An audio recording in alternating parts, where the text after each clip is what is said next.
आज हम बात करेंगे कोको आइलैंड्स की।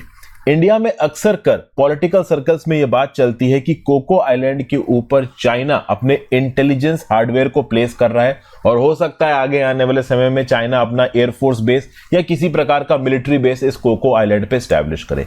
Cocoa island Andaman and Nicobar islands के जस्ट नॉर्थ में पड़ता है और यह आता है म्यांमार के ज्यूरिसडिक्शन के अंदर। खास बात दोस्तों यह है कि ये जो कोको आइलैंड है वो स्ट्रेट ऑफ मलक्का के बहुत पास है। तो अंडमान एंड निकोबार आइलैंड्स के होने की वजह से बे ऑफ बंगाल के शिपिंग लेन के ऊपर जो इन्फ्लुएंस इंडिया को मिलता है उस इन्फ्लुएंस को न्यूट्रलाइज कर सकता है ये कोको आइलैंड, क्योंकि इस कोको आइलैंड के through their is a big possibility कि चाइना ओवरऑल इंडिया के अंडमान एंड निकोबार आइलैंड्स की स्ट्रेटेजिक एडवांटेज को नलीफाई कर दे। इसको डिटेल में समझते हैं, लेकिन इससे पहले हम लोग समझेंगे कोको आइलैंड की हिस्ट्री को।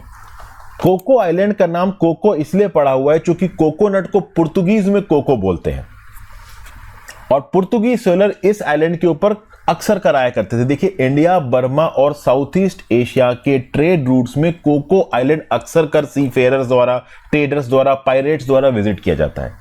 जब ईस्ट इंडिया कंपनी का राज हुआ इंडिया के ऊपर तो अंडमान एंड निकोबार आइलैंड्स को भी ईस्ट इंडिया कंपनी ने कब्जा लिया। बर्मा के ऊपर भी इंग्लैंड मतलब ईस्ट इंडिया कंपनी का कंट्रोल था।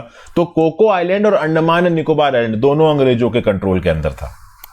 गुजराती ओरिजिन की एक बहुत ही सक्सेसफुल और इन्फ्लुएंशियल मुस्लिम बिजनेस फैमिली हुआ करती थी जिसका नाम